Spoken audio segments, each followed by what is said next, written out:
बिस्मिल्लाहिर्रहमानिर्रहीम अस्सलामु अलैकुम वरहमतुल्लाहि वबरकातुहू। Computer for class second year, chapter number 2 algorithms and flow chart. Student, आज हम टाइप्स ऑफ फ्लो चार्ट की नेक्स्ट 2 कैटेगरीज को डिस्कस करेंगे, जिसमें इटरेशन या लूप फ्लो चार्ट है और nested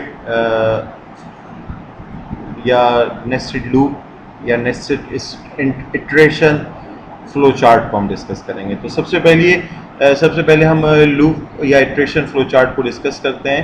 a loop represent a procedure which may be repeated a definite or indefinite number of times। आपने इटरेशन कंट्रोल स्ट्रक्चर में ये बात जानी थी कि हम इटरेशन या लूप के अंदर क्या कर रहे होते हैं, एक मॉड्यूल या यूँ समझ लें एक इंस्ट्रक्शन या ग्रुप ऑफ इंस्ट्रक्शंस को नंबर ऑफ टाइम्स रिपीट करवाते हैं, और वो नंबर ऑफ टाइम्स कभी हमें अगर नॉन होता है एडवांस में तो वो डेफिनेट कंट्रोल स्ट्रक्चर कहला रहा था, और अगर वो नंबर ऑफ रिपीटेशंस पहले से नोन नहीं है तो वो इनडेफिनेट रिपीटेशन कहला रही थी।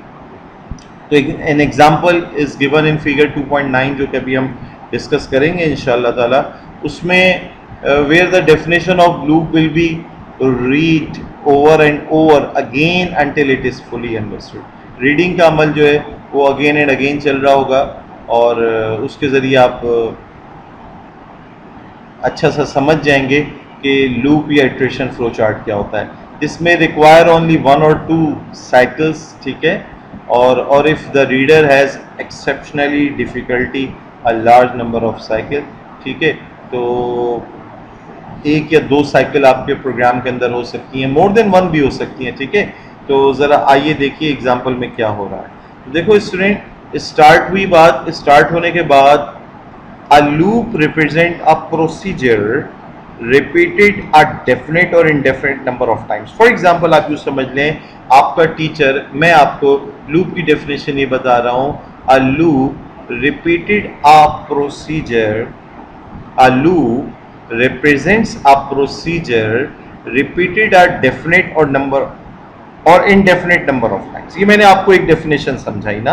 अब ये डेफिनेशन जब मैंने आपको समझाई तो मैंने आप लोगों से पूछा, do you understand what is mean by a loop. ये कंडीशन आपके सामने पेश की।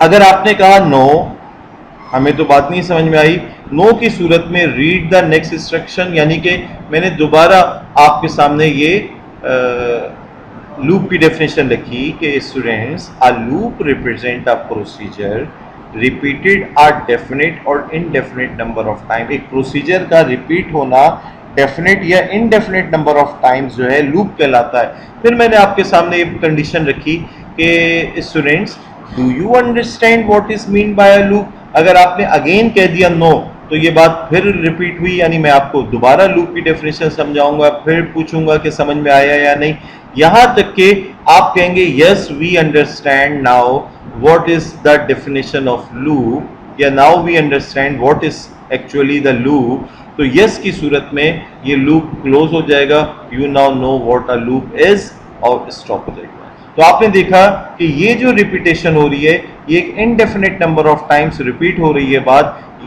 मुझे नहीं पता कि स्टूडेंट को पहली दफा में लूप की डेफिनेशन समझ में आ जाए तो एक दफा भी रिपीट नहीं होगा, क्या पता 10 दफा में बात समझ में आए तो 10 दफा रिपीट होगा, क्या पता 100 दफा तक ये रिपीट। यहां तक के बात जब तक समझ में नहीं आ जाती वो यस का रिप्लाई नहीं देंगे, रिस्पॉन्ड नहीं करेंगे, नो का रिस्पॉन्ड करेंगे, तो ये रिपीट होता रहेगा होता रहेगा होता रहेगा। जैसे ही यस वाला रिस्पॉन्स स्टूडेंट्स की तरफ से मिलेगा तो बात ख़त्म होगी रिपीटेशन की। तो स्टूडेंट्स, इटरेशन या लूप फ्लो चार्ट के अंदर इस तरह की एक साइकिल या मोर देन 1 साइकिल्स हो सकती हैं, ठीक है, वो आपको इसमें मिलेंगी। तो ये तो हमने जान लिया, जैसे कि इधर आपने जाना था कि an example is given in figure 2.9 where the definition of loop जो है will be read over and over again until it is fully understood. तो यहाँ रीडिंग का एक प्रोसेस चल रहा था, मैं बार बार आपको रीड करके लूप की डेफिनेशन सुना रहा हूँ यहाँ तक कि आप उसको अच्छा सा समझ गए।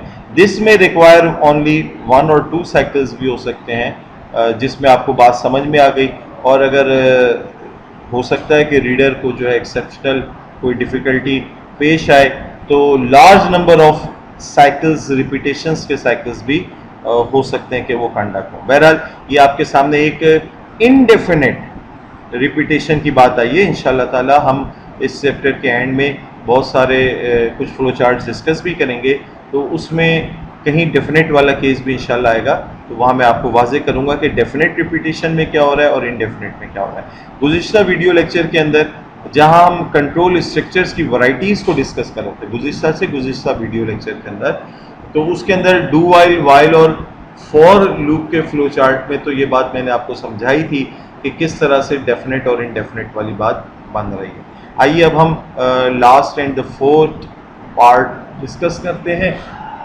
नेस्टेड लूप या इटरेशन फ्लो चार्ट की। तो बहुत दिलचस्प एग्जांपल से इसको हम समझेंगे इंशाल्लाह। कंसीडर द फॉलोइंग प्रॉब्लम, एक प्रॉब्लम आपको इधर बताई जा रही है। मैं आपको इसकी डेफिनेशन की अगर बात करूं तो नेस्टेड लूप ऐसा लूप होता है जिसके अंदर एक लूप की बॉडी के अंदर अगेन रिपीटेशन आ रही होती है। ठीक है, तो यहां पर आपको एक मिसाल से बहुत अच्छी सी बात समझ में आएगी कि a man has a number of metallic rods, each of which is greater than 2 meters in length. 2 meter से लंबी वो लेंथ की रॉड्स उसके पास रखी हैं। Each rod is to be cut into length of 2 meter. उसको ये टास्क दिया जाता है तुम हर रॉड को 2 मिनट के साइज में कट कर दो। The objective is to construct a flow chart. Task ये दिया जा रहा है आपको, स्टूडेंट्स को या प्रोग्रामर को, एक फ्लो चार्ट बनाओ which will represent a logical and systematic method of carrying out this task. अब एक फ्लो चार्ट की मदद से ये जो बंदा काम करेगा उसको कैसे रिप्रेजेंट किया जा सकता है वो उसको आपने दिखाना है। तो the appropriate flow chart is given by figure 2.10 जो कि अभी हम आपके सामने रखेंगे, where inner loop represent the procedure involved in cutting one rod into several lengths of 2 meters. एक अंदर वाला लूप तो है वो हर रॉड को 2 मीटर्स के साइज में कट करने के एतबार से यूज हो रहा होगा, जबकि आउटर लूप का काम ये होगा कि हर दफा एक नई रॉड को पिक करना। ठीक है, फॉर एग्जांपल एक बंदे को 20 रॉड्स दी जा सकती हैं जो कि 2 मीटर से लंबाई वाली रॉड्स दे दी गई हैं, और उसको कहा गया है कि इन 20 की 20 रॉड्स को 2-2 मीटर के छोटे छोटे टुकड़ों में तोड़ दो।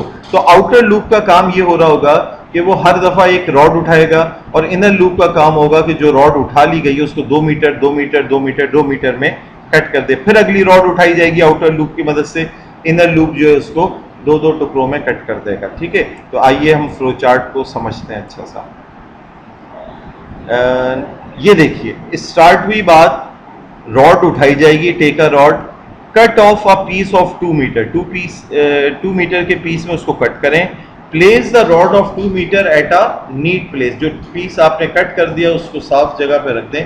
अब चेक किया जाए कि रिमाइंडर ऑफ द रॉड जो है वो 2 मीटर से लंबा है, 2 मीटर के बराबर है। ठीक है, ये देख लिया जाए। तो अगर वो लंबा है, यस, अभी बकिया हिस्सा रॉड का 2 मीटर से लंबा है, तो yes. Are there any more, sorry, yes की सूरत, नो की सूरत में is reminder of the rod less than 2 meter, 2 meter से लेस नहीं है यानी बड़ा है। नो की सूरत में दोबारा 2 मीटर का एक पीस कट किया जाए और रॉड वो 2 मीटर के पीस को साइड में रख दिया जाए। फिर चेक किया जाए क्या अभी बकाया रॉड का हिस्सा 2 मीटर से लंबा है या नहीं है, लेस है। अगर नो की सूरत में दोबारा 2 मीटर का एक पीस कट किया जाए और उसको साइड में रखा जाए। यहां तक कि अब जो बैलेंस होगा वो 2 मीटर से लेस नहीं है, लेस तो नहीं है, बड़ा तो नहीं है, बराबर है। बराबर निकल जाने की सूरत में, यस की सूरत में, अब आर देयर एनी मोर, क्या मजीद कुछ रॉड्स हैं, अब नेक्स्ट रॉड उठाई जाएगी, नेक्स्ट। ठीक है, मैंने आपको स्टूडेंट बताया कि हो ये रहा है आउटर लूप जो है, आउटर लूप उसका काम जो रॉड्स हैं उनको पिक करना है। जब एक रॉड पिक कर ली जाती है, इनर लूप का काम यह है कि 2-2 मीटर के पीस बनाने, 2 मीटर का पीस बनाया, बकाया हिस्सा कितना रह गया, 2 मीटर से ज़्यादा है, तो 2 मीटर से ज़्यादा होने की सूरत में मज़ीद उसको 2 मीटर का एक पीस कट करना है, फिर बैलेंस को चेक करना है। अब ये बातें मुख्तलिफ अंदाज में लिखी जा सकती हैं, जैसे यहाँ 2 मीटर से ज़्यादा है कहने के बजाय ये चेक किया जा रहा है कि क्या रिमाइंडर जो है 2 मीटर से लेस है, लेस होने की सूरत में मज़ीद लेस ना होने की सूरत में मजीद 2 मीटर का कट लगाया जा रहा है, और फिर चेक किया जा रहा है कि अब जो बैलेंस है वो 2 मीटर से कम है, ना होने की सूरत में मज़ीद कट लगाया जा रहा है। जहाँ वो 2 मीटर से लेस वाली कैफियत नहीं होगी, बराबर हो जाएगा 2 मीटर के, उस सूरत में जो है वो उस नेक्स्ट रॉड को उठाने की तरफ जाएगा। जैसे स्टूडेंट हमने शुरू में ही एक एल्गोरिथम डिस्कस किया था कि 50 स्टूडेंट की मार्कशीट को प्रोसेस करना था और फर्स्ट डिवीजन वाले मामले को देखना था। तो हम क्या कर रहे थे, एक मार्कशीट उठाते थे, स्कैन करते थे, उसके जो यूँ समझ लें कि ग्रेडिंग है, देखते थे फर्स्ट डिवीज़न है, अगर फर्स्ट डिवीज़न है तो फर्स्ट डिवीज़न को भी मार्क करते थे, एक बढ़ाते थे, और मार्कशीट चेक की तादाद को भी एक बढ़ाते थे। फिर नेक्स्ट मार्कशीट उठाते थे, अब वो फर्स्ट डिवीज़न है तो फर्स्ट डिवीज़न की तादाद में एक इजाफा करते थे, नहीं है तो भी मार्कशीट चेक की तादाद में एक इजाफा ज़रूर करते थे। यहाँ पर मामला स्टूडेंट ये हो रहा है कि एक रॉड उठाई जा रही है, उसको 2-2 मीटर के पैचेस में ब्रेक किया जा रहा है, फिर वो जब बैलेंस उसका ख़त्म हो जाता है, यानी 2-2 मीटर में स्प्लिट हो जाती है, अब मज़ीद स्प्लिट की ज़रूरत नहीं है, तो नेक्स्ट रॉड उठाई जाती है, यहाँ तक कि सारी रॉड्स को 2-2 मीटर के पैचेस में ब्रेक कर दिया जाता है। तो आउटर लूप का किरदार हर दफ़ा एक नेक्स्ट रॉड को उठाना है, और इनर लूप का किरदार जो है उसको 2-2 मीटर में ब्रेक करना है। यहाँ मैं एक आपको डेली लाइफ की मिसाल और बता दूँ। फॉर एग्जांपल, मेरी क्लास में 20 स्टूडेंट्स बैठे हुए हैं कंप्यूटर के, और मैं उनके सामने कोई 10 MCQs पूछना चाह रहा हूँ, और मैं चाह रहा हूँ कि हर स्टूडेंट को मौका मिले कि वो उन MCQs का रिप्लाई मुझे दे। तो मैं क्या करूँगा, आउटर लूप मेरा ये काम करेगा कि मैं एक क्वेश्चन स्क्रीन पे डिस्प्ले करूँगा, और मैं बारी बारी student 1, student 2, student 3, student 4, student 20 तक से रिप्लाई फीडबैक मांगूंगा। जब स्टूडेंट 20 का भी फीडबैक आ जाएगा, फिर मैं नेक्स्ट क्वेश्चन स्क्रीन पे डिस्प्ले करूंगा, और मैं बारी बारी स्टूडेंट 1, स्टूडेंट 3, स्टूडेंट 4 और यहाँ तक के स्टूडेंट 20 का रिप्लाई दूंगा। तो एक आउटर लूप का किरदार ये है कि वो स्क्रीन पे क्वेश्चन को डिस्प्ले कर रहा है, और इनर लूप का किरदार ये है कि वो हर स्टूडेंट से उसका फीडबैक पूछ रहा है। तो रिपीटेशन के अंदर रिपीटेशन चल रही है। आउटर रिपीटेशन क्वेश्चंस की तादाद, क्वेश्चंस को रिपीट करवा रही है, first question, second question, third question, यहाँ तक के जितने क्वेश्चन 10 क्वेश्चंस मेरे साथ हैं वो डिस्प्ले करा रही है। जबकि जब एक क्वेश्चन स्क्रीन पे लोड हो जाता है तो इनर लूप का किरदार 20 दफ़ा चल रहा है, वो हर स्टूडेंट से उसका फीडबैक ले रही है और उसको रिपोर्ट कर रही है। तो दो रिपीटेशन चल रही हैं, एक रिपीटेशन के अंदर रिपीटेशन। तो यहाँ स्टूडेंट हो ये रहा होता है, आउटर लूप एक स्टेप चलता है, इनर लूप पूरी साइकिल अपनी कंप्लीट करता है, फिर आउटर लूप एक स्टेप चलता है, इनर लूप अपनी पूरी साइकिल जितनी रिपीटेशंस की तादाद है वो रिपीट करता है। तो बहुत इंटरेस्टिंग किस्म की प्रोग्राम इसकी मदद से बनते हैं। इंशाअल्लाह ताला चैप्टर नंबर 8 के अंदर जब हम लूप्स को पढ़ेंगे और उसकी कोडिंग को जानेंगे, वहाँ पर ये नेस्ट लूप्स की कोडिंग करेंगे, तो आप देखेंगे कि बड़े ज़बरदस्त किस्म के पैटर्न वाले और डिफरेंट डिस्प्ले वाले जो है वो प्रोग्राम्स हम बना रहे होंगे। तो इंशाअल्लाह ताला उस वक्त इसकी डिटेल और भी सामने आएगी। तो हमने अल्हम्दुलिल्लाह टाइप्स ऑफ फ्लो चार्ट के सेकंड पार्ट को कंप्लीट कर लिया। नेक्स्ट क्लास में इंशाअल्लाह ताला फ्लो चार्टिंग के कुछ रूल्स को डिस्कस करेंगे। जज़ाकल्लाह for watching, see you next time इंशाअल्लाह। अस्सलाम वालेकुम।